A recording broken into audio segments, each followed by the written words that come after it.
मुसलमानों के कई ग्रुप्स ने रात भर दिया मंदिरों पर पहरा। मसाजिद से हिंदू अक़लियतों की हिफाजत करने की हुए ऐलानात।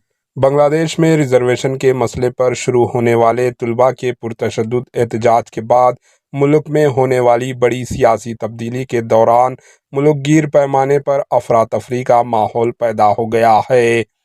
हर तरफ लूटमार और सरकारी इमलाक को नुकसान पहुंचाने के वाक़यात सामने आ रहे हैं। ऐसे में मुल्क की हिंदू अक़लियत मुल्क में पैदाशुदा सूरत हाल पर तशवीश में मुब्तला हैं।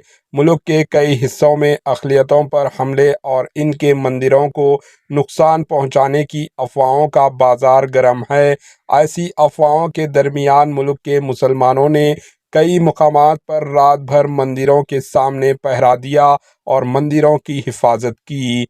सोशल मीडिया पर इस तरह के सैकड़ों तस्वीर और वीडियो सामने आ रहे हैं जहां मुसलमानों के ग्रुप मंदिरों के सामने पहरा दे रहे हैं। इसके अलावा मुल्क के कई मकामात पर मसाजिद से इस बात का भी ऐलान किया गया है कि मुल्क में बसने वाले अक़लियतों का तहफ़्फ़ुज़ किया जाए और फ़िरक़ा वाराना हम आहंगी को फ़रोग़ देकर अमन को बरकरार रखा जाए। पेश है इस खुसूस की कुछ झलकियाँ। Bureau report AHN news. AHN news को लाइक करें, शेयर करें और सब्सक्राइब करना ना भूलें।